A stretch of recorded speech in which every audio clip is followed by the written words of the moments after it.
Bonjour à tous, à toutes.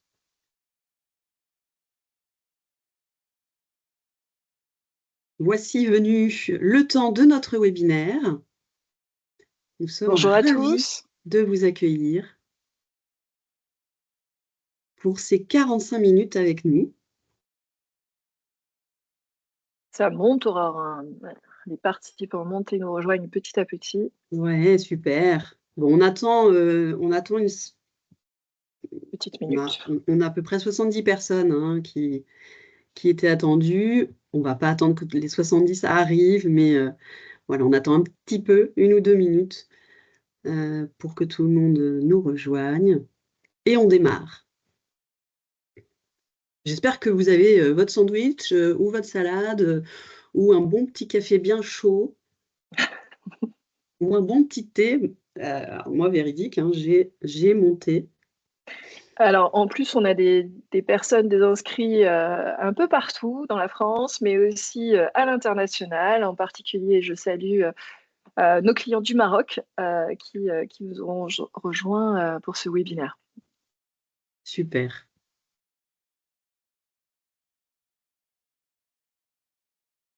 Allez, on va y aller, Aurore. C'est parti. C'est parti. Donc, bonjour à tous et merci de nous rejoindre. On a voulu avec Aurore pouvoir animer ce webinaire Game of Manage. Un manager ne meurt jamais, il s'adapte à l'IA parce que c'est un sujet que l'on rencontre de plus en plus avec vous, nos clients et nos partenaires. Donc, moi, je suis Stéphanie Blanchet, je suis la CEO du groupe DMM pour les activités France et internationales. Et c'est un sujet qui me tient particulièrement à cœur parce que je suis un peu tombée dans la marmite quand j'étais petite. C'est-à-dire que ça fait, même si je suis analyste financier au départ, ça fait très longtemps que je suis dans les métiers du digital et que le digital et la pédagogie sont un peu mes deux dadas. Donc forcément, quand l'IA commence à intervenir et à bousculer nos organisations, bah, en tant que CEO, j'accompagne quand même beaucoup de DRH, beaucoup de dirigeants sur ces changements de transformation managériale, transformation RH. Donc forcément, c'était un sujet qui nous tient très à cœur. Et puis, bien sûr, bah, j'ai la chance d'être accompagnée par Aurore et que je laisse se présenter. Et bonjour à toutes et tous. Donc moi je suis chef de projet, formation chez DMM et beh, en fait, moi ça mon sujet, bah, c'est le game, c'est le jeu. Pour moi, Aurore, excuse-moi, je ne suis pas sûre que les participants soient là. ah bon? Oui. Alors, on va voir dans le chat. Est-ce que est-ce que vous pouvez nous dire si vous êtes bien parmi nous dans le chat, donc dans conversation, nous faire un petit coucou? Moi, j'ai bien 30 personnes qui sont affichées, hein. Oui, mais je Ouais. pense que tu as une action à faire pour les faire venir. Ah! Ah mince. Regardons l'événement, pourtant j'ai bien 28 personnes qui regardent l'événement. Peut-être demander à Julie? Bon, petit, sujet technique, si vous nous entendez. En effet, j'ai On va confirmation que les personnes ne nous voient pas. Ah mince! Alors, il y a bien Emmanuel. Bonjour Emmanuel, qui est parmi nous. Julie Auger aussi. En revanche, je ne sais pas si vous nous voyez. Est-ce que... Eh oui. Alors, Oui, j'ai bien 32 personnes au total. Je regarde vite fait. On va mettre l'option de la réunion. Nous toujours allons les joies du direct. Voilà, les personnes peuvent contourner la salle d'attente. On va voir si ça change quelque chose. Oui, certaines personnes n'ont pas accès au chat apparemment, et d'autres l'ont. Donc, Ah! ouais. Bon, ça, quelquefois, ça dépend aussi des... La salle vert, autorisé.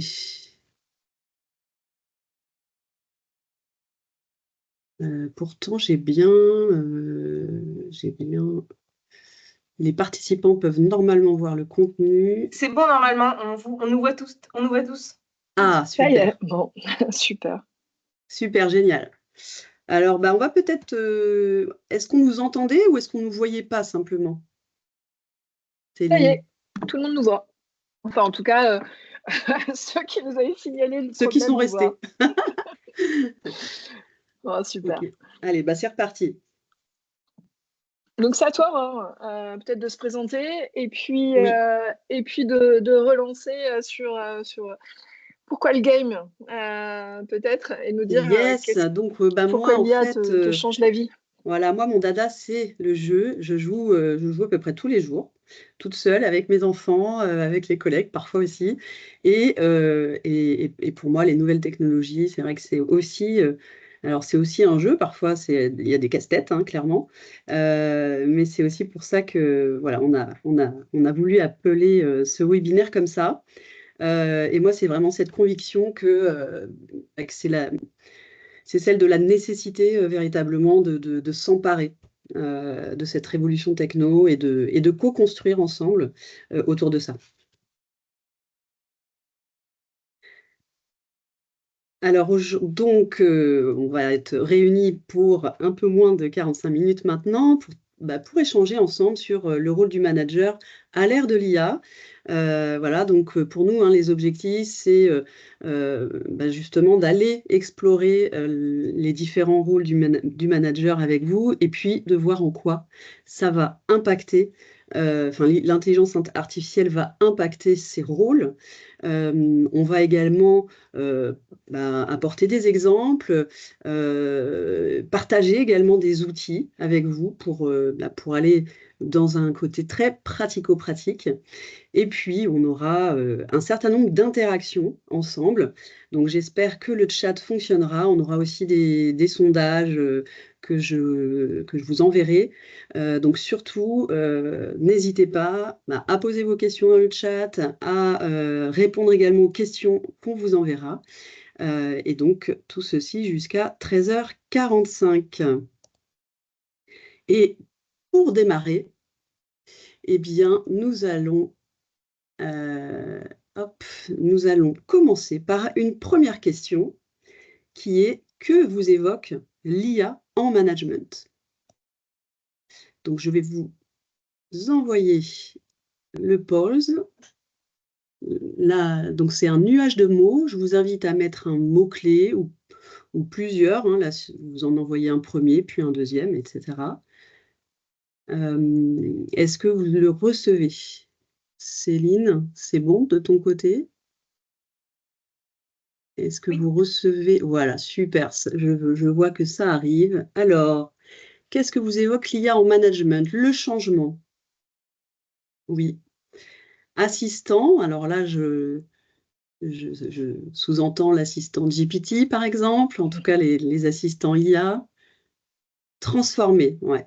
Transformer, se transformer, transformer nos pratiques. Tout à fait. Allez-y, hein. Partagez au maximum. De l'inquiétude, évidemment, ça génère aussi de l'inquiétude parce que c'est nouveau, ça pose question, on verra aussi. Ça peut faire peur.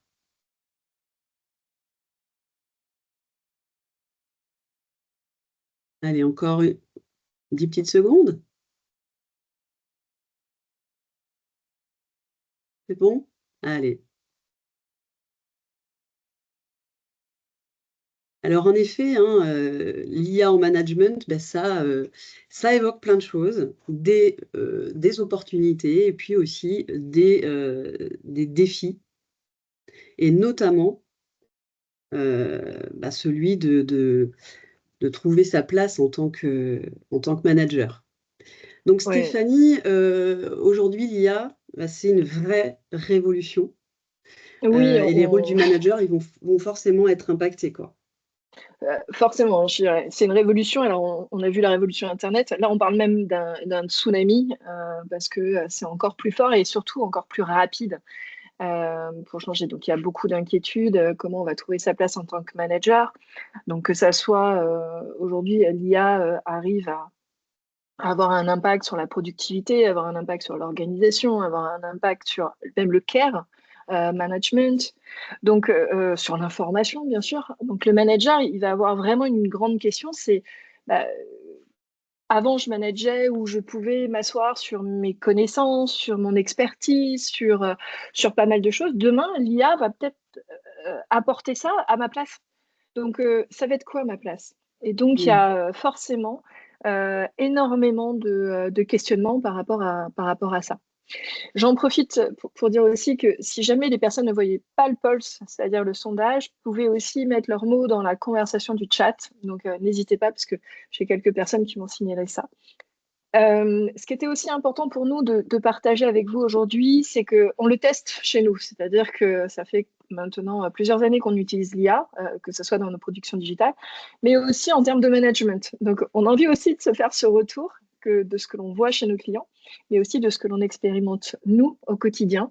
Parce que typiquement, en tant que manager, j'ai dû faire évoluer mes pratiques pour l'équipe. Donc, alors, comment trouver sa place?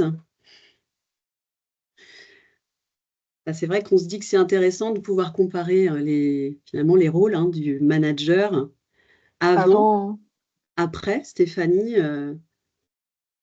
Oui, si on part du principe, enfin des grands, alors il y a plein de théories sur le rôle du manager. On a essayé de simplifier, de synthétiser à 4 grands rôles que sont piloter la performance de l'équipe, faciliter la communication et la collaboration, promouvoir l'innovation et motiver et engager les collaborateurs. Et là, on voit forcément piloter la performance.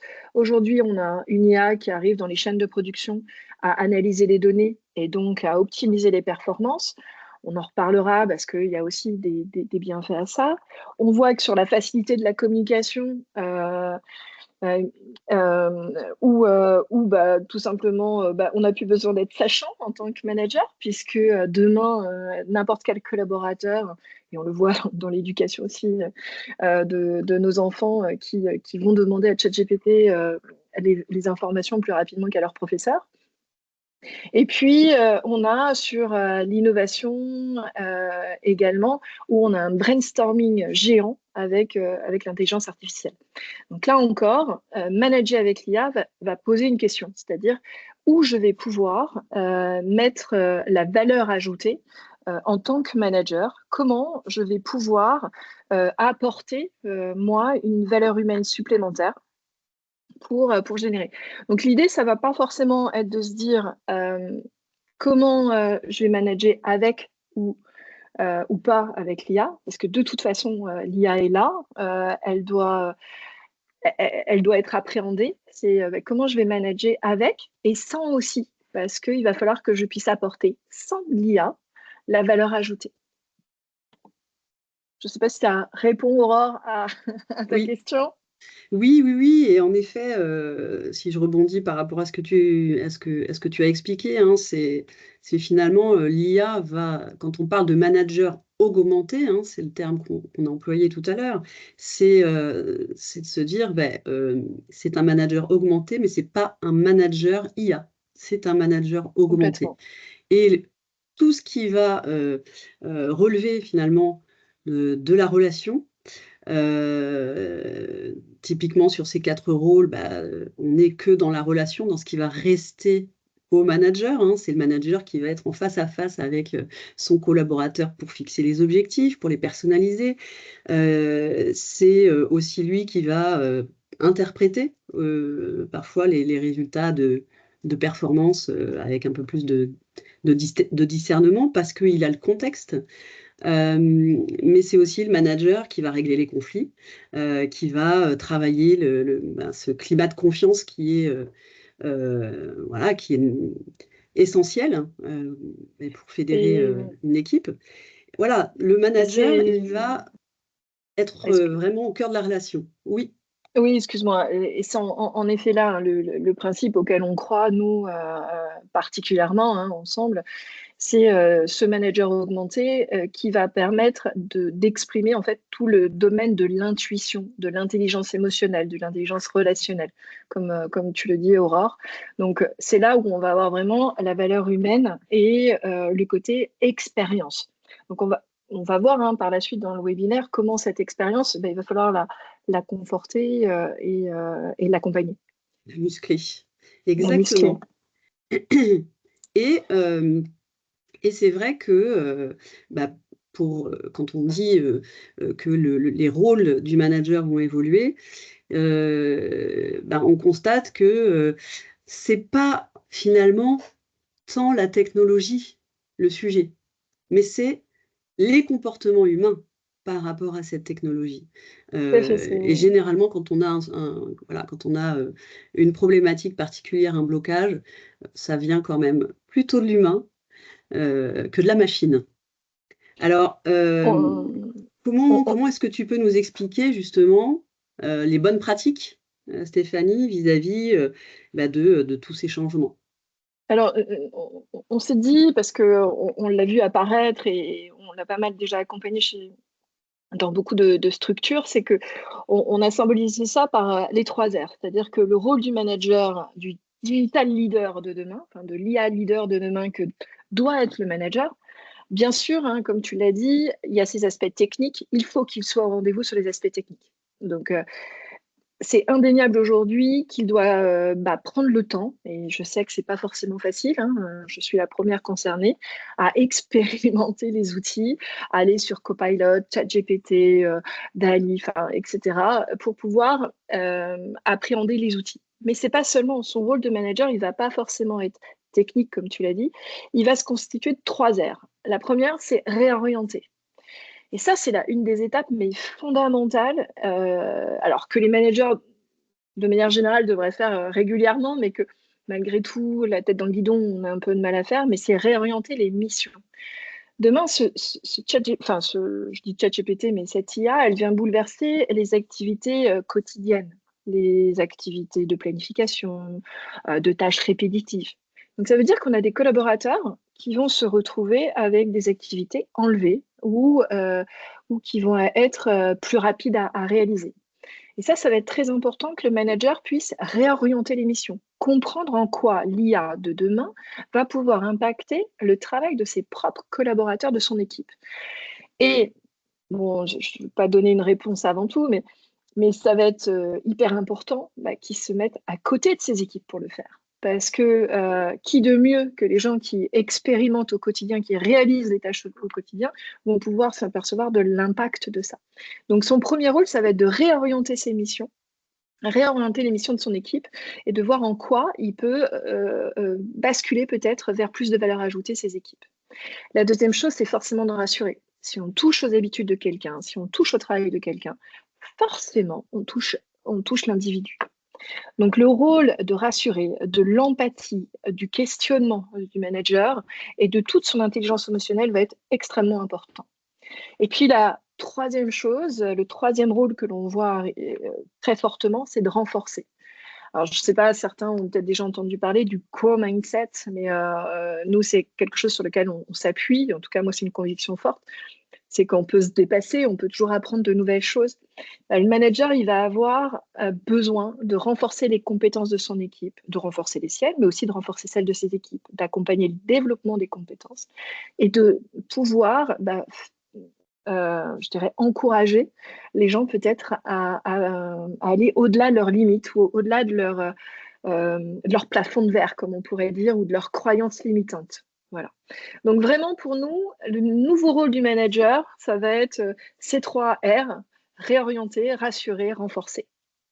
Est-ce que tu es d'accord, Stéphanie, si je dis que finalement, le manager, il va se positionner dans une logique d'esprit artisan, en fait, pour favoriser l'autonomie, favoriser la créativité, apporter le soin nécessaire finalement à ses collaborateurs. On va quelque part s'ouvrir encore plus ou peut-être relever encore plus le niveau d'exigence, entre guillemets, par rapport à ça. Complètement. L'enjeu de cette transformation dans nos organisations, elle va être extrêmement humaine. Parce que bien sûr, on peut avoir une logique très productivité avec je vais enlever des postes ou tel travail va être réalisé. Mais à côté de ça, si on veut aller plus loin et continuer sur le développement des entreprises, et surtout sur la créativité, comme tu le dis, sur la collaboration, sur le développement, on va s'attacher d'autant plus à l'humain. Ok. Alors, il est temps maintenant de passer à la deuxième question. Je vais lancer le sondage et je pense savoir pourquoi vous ne l'avez pas eu tout à l'heure. Donc, je lance le sondage et vous allez pouvoir me dire « Ah non, c'est pas ça ». Si on a le sondage, en tout cas, moi, Aurore, je le vois apparaître. Vous voyez apparaître le sondage, mais vous ne voyez pas le back-office. Si, maintenant on voit ton pulse, on voit ton écran. Ouais, voilà. Question-réponse. Alors, nous avons aussi... Ah oui, maintenant vous voyez mon pulse, je comprends. Bon, moi, je ne peux pas jouer quand même parce que... Donc là, je vous laisse répondre. Je ne sais pas si, Céline, tu l'as de ton côté? Moi, je l'ai, mais je pense que les autres ne l'ont pas. Ah. Ok. Eh bien, c'est pas grave. Si c'est possible, je ne sais pas, de Dans le chat, répondre dans le chat. À la limite, on va mettre juste dans le chat et tout le monde pourra voter en mettant des pouces, des cœurs, des smileys Ouais. sur est-ce que c'est déjà implémenté. Et moi, je vais repartager mon écran. Voilà. Hop.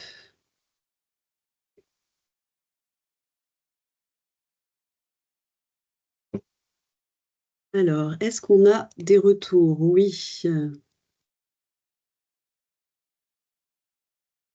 Déjà implémenté, ok.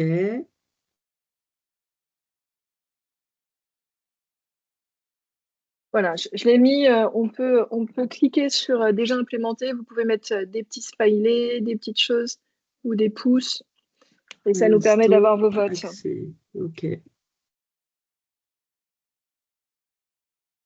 Alors, je vais démarrer.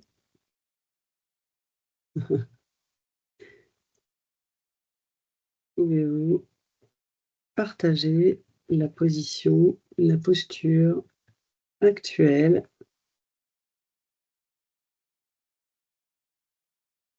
de votre entreprise? Donc, je ne sais pas si vous allez voir. Vous pouvez aller soit dans questions-réponses, soit dans conversation. Alors, ouais, pour le moment, il n'y a que nous qui interagissons. Ah, ça y est, super. J'ai dans questions-réponses. Ok, aide, une opportunité, optimisation. Alors, ouais, ça c'était tout à l'heure. Donc, on voit des groupes de travail sur Copilot déjà mis en place, déjà bien utilisé, super. Déjà implémenté, rien n'apparaît, pas d'accès. Ok, donc alors, très variable hein, finalement. Alors c'est vrai qu'on a déjà des entreprises hein, qui ont fait le choix de certaines IA qui diffusent à l'ensemble de leurs collaborateurs. D'autres qui vont plutôt être à observer, ne sachant pas trop sur quel pied danser pour le moment. Et puis après, on va avoir plutôt une autre catégorie, alors pas tout à fait dans le déni, mais un peu quand même. Et puis les grands sceptiques de vraiment, c'est le robot qui va prendre la main sur l'humain.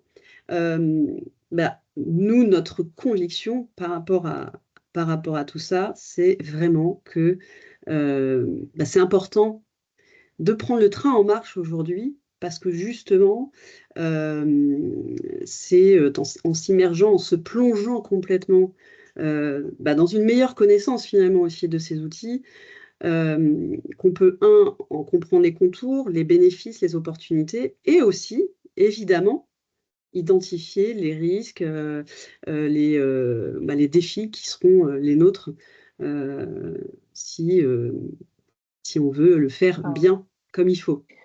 Et Et on qu'est-ce qui l'a se vu. passe quand on ne prend pas le train en marche, en fait? Il y a plusieurs exemples pour ça. Je pense, Stéphanie, tu peux nous en parler? Oui, on en a vu pas mal. Enfin, malheureusement, on en a vu qui n'ont pas marché, puis on en voit qui commencent à marcher. Déjà, moi, ça m'impressionne toujours, c'est qu'on aurait fait ce chat, et moi, j'avais animé une table ronde il y a à peu près 6 mois sur ce sujet-là, et il y a 6 mois, on avait moins de réponses. L'accélération, en fait, d'implémentation est juste colossale. C'est-à-dire qu'on a des grands groupes qui, en mai, vous disiez non, il ne se passe rien, et qui, aujourd'hui, en novembre, ont déjà monté plein de groupes de travail avec des équipes dédiées, des ambassadeurs d'IA. Donc, on voit bien que tout va beaucoup plus vite, même dans la mise en place de projets. Et en effet, si jamais on ne prenait pas ce train en route, et on l'a vu sur des révolutions technologiques, comme par exemple chez Kodak, qui n'a pas vu le numérique arriver et qui tout simplement a complètement périclité, ou Nokia qui n'avait pas vu le smartphone arriver et qui était pourtant premier mondial, qui s'est complètement pris les pieds dans le tapis. Donc c'est vrai qu'aujourd'hui, il y a un enjeu stratégique dans tous les métiers, tous les secteurs, et même les secteurs d'activité qu'on ne pense pas. Même la PME voit aujourd'hui une importance sur l'IA colossale. Donc, parce que demain, dans l'efficience, dans même la satisfaction de nos équipes, on voit que l'IA peut nous aider. Par exemple, les hôpitaux de Paris ont baissé de 30% les problèmes de planification qu'ils avaient. Alors, pas tous, les problèmes de planification grâce à des IA qui permettent de pouvoir planifier davantage. Ou encore des transports, des chauffeurs routiers qui, en fonction de leur vie familiale, puissent mettre leurs préférences de planning. Et l'IA va beaucoup plus vite, en fait, à trouver les plannings et à dispatcher tout le monde. Donc, on voit bien qu'aujourd'hui, le train, il va en marche, et ça devient un enjeu, mais colossal, pour chacun d'entre nous. Et le changement est très rapide, en fait. C'est ça aussi qu'on constate. Et pourquoi? Parce que justement, en fait, cet accès aux intelligences artificielles accélère énormément le mouvement. Alors la bonne nouvelle, c'est que l'humain pourra toujours se targuer de ce petit supplément d'âme plus que jamais essentiel, justement dans ce monde qu'on appelle le monde banni. Alors, je ne sais pas si ça parle à certains. Ce monde banni, en fait, c'est un monde l'acronyme vient des États-Unis, et qui insiste sur le fait que c'est un monde plus fragile, plus anxieux aussi, non linéaire, c'est-à-dire que ça peut marcher, puis ne pas marcher, puis remarcher, et puis également qui est empreint d'une très très forte complexité, d'accord, et en fait, à certains moments, ça rend le monde parfois incompréhensible. Parce que justement, on est sur une complexité qui croît de plus en plus.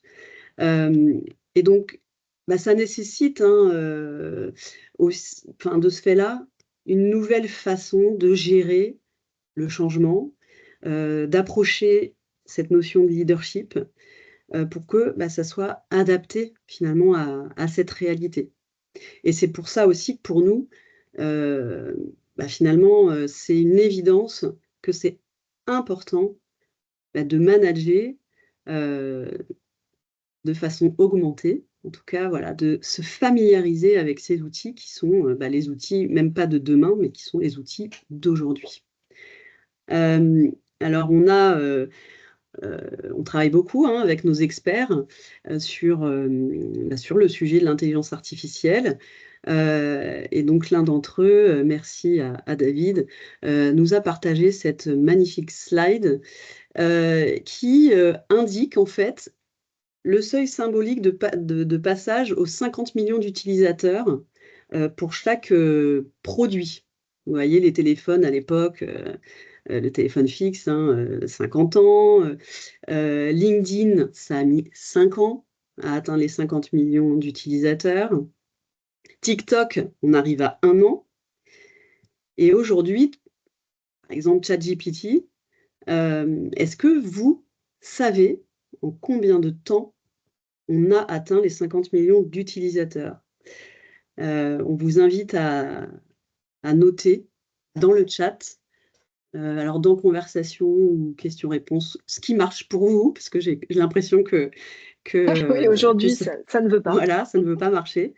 À votre avis, combien de temps ChatGPT a mis pour obtenir ces 50 millions d'utilisateurs?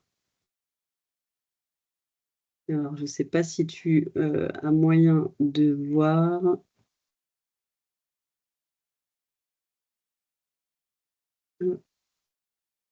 Alors, je n'ai pas plus que ça dans les informations questions-réponses. Dans les conversations de chat, je pense qu'on a... on a 48 heures chez François. François, c'est positif. 48 heures. Bon, peut-être pas à ce point-là. Non, mais en effet, c'est quand même très, très court puisque ça a mis 2 mois. Voilà, donc, et on en voit tous les jours des nouvelles applis qui voient le jour pour améliorer la productivité personnelle, pour faciliter telle ou telle activité. Donc, c'est vrai qu'aujourd'hui, ça va très vite. Alors, Stéphanie, tu voulais nous partager un chiffre. Oui, parce que je trouve ça aussi... alors, on l'a vu sur la stratégie des entreprises, et puis là, je regardais dans les publications où on voit qu'aujourd'hui, il y a toutes les stratégies qui naissent pour 2025 ou les 3 années qui suivent dans les grands groupes. Tous les dirigeants se posent cette question de l'IA comme un des piliers de leur stratégie future. Et donc, le MIT a fait une enquête en 2024, comme quoi 75% des dirigeants prévoient de multiplier l'usage de l'IA par 3. Donc, c'est vrai que c'est assez colossal que ce top management voit cette priorité. Et forcément, ça a un impact direct sur l'implémentation au sein des structures.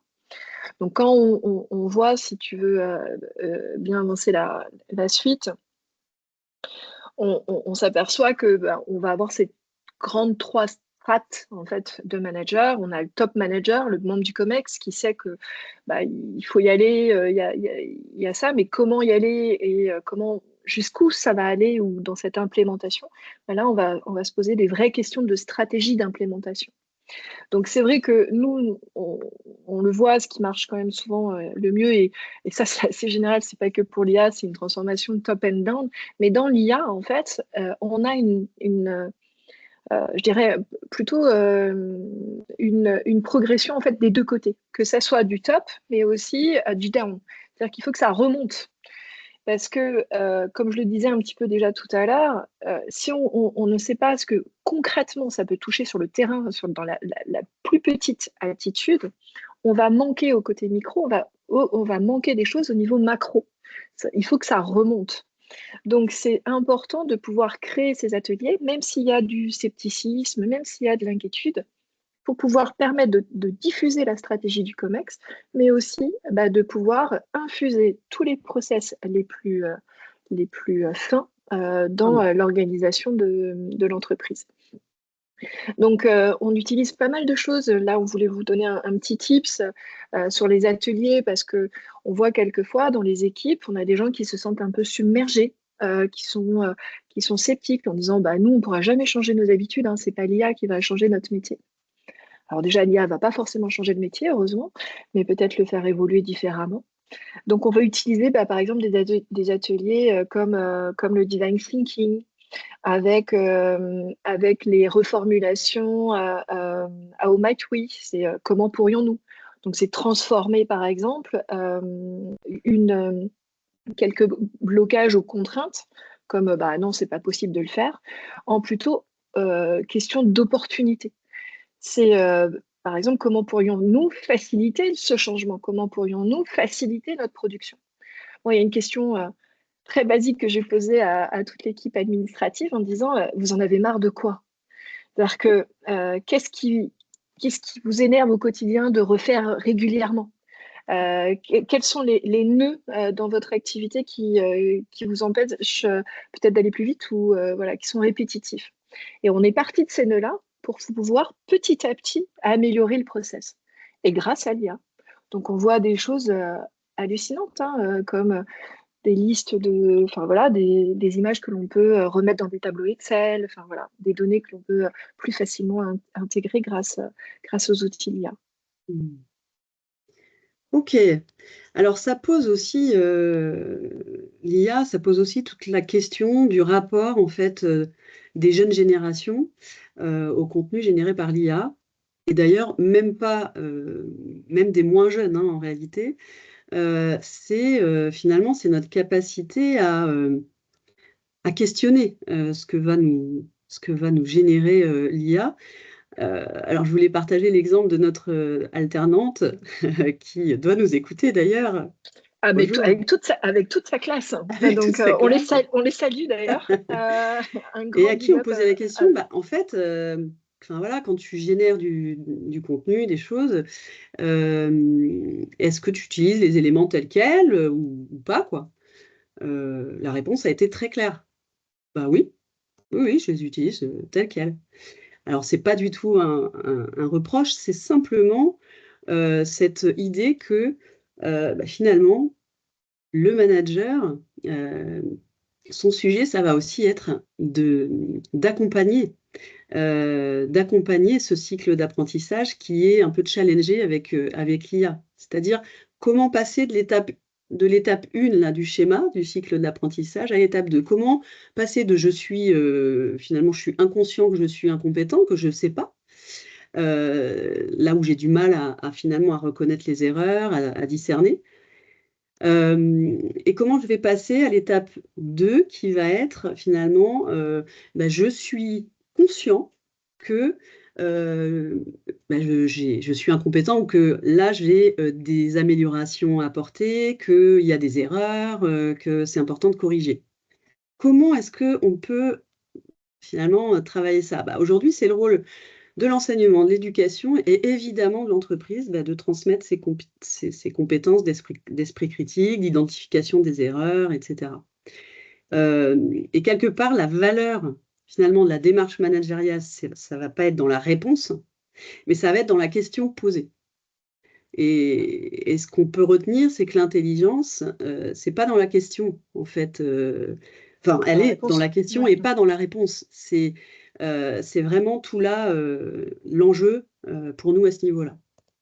Alors concrètement, ça va être de voilà, travailler de façon méthodique hein, finalement pour muscler cet esprit critique. En un ou deux mots, Stéphanie, qu'est-ce que tu peux nous dire? Oui, c'est vraiment de muscler cet esprit critique parce que tu le dis c'est le questionnement et quand on parle de prompt, en fait, c'est la qualité du prompt et la qualité de la question qu'on va poser à l'IA. Mais ça suffit pas. C'est-à-dire qu'entre quelqu'un qui fait un prompt expérimenté et quelqu'un qui est novice, c'est la réponse, il va falloir la challenger. Et c'est ça, muscler son esprit critique. Alors, en 3 mots, hein, c'est OK, j'ai été pertinent dans le prompt que j'ai écrit et que j'ai demandé, mais la proposition de l'IA, il va falloir que je la challenge, que je questionne par rapport à celle-ci, et qu'après, je puisse être dans la réflexion, c'est-à-dire par rapport à mon intuition, ma connaissance terrain, quelle est la réflexion que je vais avoir par rapport à ces réponses et par rapport à la contextualisation de ces réponses. Est-ce qu'elle est bien appropriée? Est-ce que c'est réellement ça qui est pertinent pour mon activité ou pour mon entreprise? Très bien. Et oui, je vois le temps passer, donc Oui, je me dépêche. moi également. Alors, on voulait vous partager 3 outils pratiques et voilà, innovants qui, en tout cas 3 types d'outils qui peuvent être intéressants pour vous à tester. Pourquoi en fait ces outils? Pour vous donner aussi des choses qui peuvent être utilisées vraiment dans votre quotidien assez facilement, assez rapidement. Et un des premiers outils, évidemment, c'est l'organisation des tâches. Et là, l'idée, c'est de dire que, en fait, on peut. Ce qui est intéressant avec l'IA, c'est qu'on va pouvoir combiner différentes IA, et que ce qui va être intéressant, ça va être la complémentarité des outils. Je m'explique. Je vais vous emmener sur Notion. Notion, c'est un outil justement pour organiser, c'est un outil pour faire plein de choses, mais entre autres, pour organiser ses tâches, pour travailler en collaboratif avec son équipe, etc. Donc là, je vous ai pris un modèle où finalement, on va retrouver son organisation, les réunions, les éléments en termes de management, etc. Toutes les tâches qui sont en cours, qui peuvent être aussi classées par thématique, on connaît bien ce type de tableau, et puis les différentes équipes, les différentes personnes de l'équipe. Ce qui est intéressant, c'est qu'on va pouvoir y raccrocher le travail que nous permet de faire ChatGPT, par exemple. Si je veux créer une nouvelle campagne de marketing, je vais aller taper dans ChatGPT ce dont j'ai besoin finalement pour cette campagne, les différentes tâches à prendre en compte. Donc, par exemple, que j'ai été mettre ici, j'ai fait le petit exercice pour vous. Cette liste-là, je l'ai eue de ChatGPT et en fait, je l'ai intégrée, je l'ai importée en 2 clics en demandant à Notion de transformer ces 6 tâches en carte de tâches que je vais ensuite pouvoir suivre, mettre un délai, affecter à quelqu'un, etc. Voilà, donc ça, c'était notre premier exemple. Astuce. Et je vais donc enlever cet écran.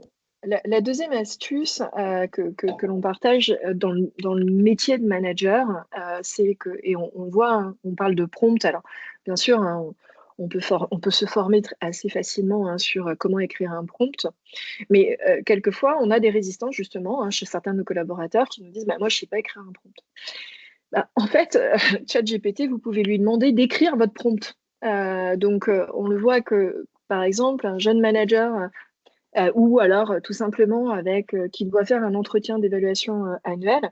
Il y a la loi El Khomri qui impacte l'entretien d'évaluation annuel maintenant de manière légale. Donc, c'est important de pouvoir faire évoluer sa trame d'entretien. Typiquement, on peut me dire à ChatGPT, je suis manager dans tel contexte. Enfin, ChatGPT ou une autre IA, dans tel contexte, écris-moi un prompt pour pouvoir avoir une trame d'entretien avec l'ensemble de ces éléments. Alors, on s'est entraîné, puis là, je lui ai demandé quand même d'aller un petit peu plus loin, c'est-à-dire que je lui ai demandé aussi d'avoir des recommandations sur la forme. Donc, il m'écrit le prompt aussi bien sur les éléments techniques que je vais devoir aborder dans ma trame d'entretien, mais aussi sur les recommandations qu'il va pouvoir me donner sur la communication non violente, sur la façon de pouvoir m'exprimer de manière positive. Une fois que je vais avoir envoyé ce prompt-là dans ChatGPT, il va me faire ma trame d'entretien, en tout cas de questions. Ça ne veut pas dire que je vais tout prendre pour argent comptant ou comme ça, mais ça va déjà me faciliter le travail pour pouvoir aller peut-être plus loin dans le questionnement ou me dire « Ah oui, j'avais oublié ça. » Et d'accélérer un petit peu ma démarche ou ma préparation d'entretien. Donc ça, c'est une autre astuce aussi, c'est de dire, même si vous ne savez pas écrire un prompt, ChatGPT le sait à votre place. Voilà. Exactement. Et puis, voilà. Alors, on arrive au bout du timing. Donc, on va peut-être passer à la synthèse. Si c'est OK pour toi, Stéphanie. Alors, donc, on a vu les points, concernant les points abordés dans ce webinaire, l'impact de l'IA sur les missions de manager, la posture du manager, comment est-ce qu'on va, quelles vont être les bonnes pratiques finalement. Donc là, on a vu les 3 R qu'on a pu vous détailler. Avec et sans IA, il faut savoir manager sans IA aussi. Avec et sans IA, voilà. Exactement. En appuyant sur l'importance de l'esprit critique. Donc là, on vous a apporté une petite méthode pour voilà, y aller en douceur. Et puis, on aura pu partager quelques outils pratiques. Voilà, donc nous sommes Même à si la on en a plein fin. d'autres, hein, parce que c'est toujours trop court. Hein, mais, Voilà, donc on espère en tout cas que ce format vous aura plu, vous avez pu avoir un maximum d'informations. Ce qu'on vous demandera, on vous enverra un formulaire d'évaluation sur le webinaire. Donc s'il vous plaît, prenez juste 2 minutes pour le remplir. On vous remercie énormément pour votre merci à participation. tous. Voilà, Stéphanie, si tu veux dire un dernier mot. Oui, merci à tous. N'hésitez pas si vous avez des questions à nous écrire, que ce soit sur LinkedIn, que ce soit par mail. Ce webinaire sera retransmis également en replay sur notre chaîne YouTube, donc vous pourrez également le reconsulter ou le diffuser à qui vous le souhaitez. Voilà. Et merci Merci encore. beaucoup. Merci Aurore, merci à Et à toute bientôt. l'équipe. Merci À Stéphanie. bientôt.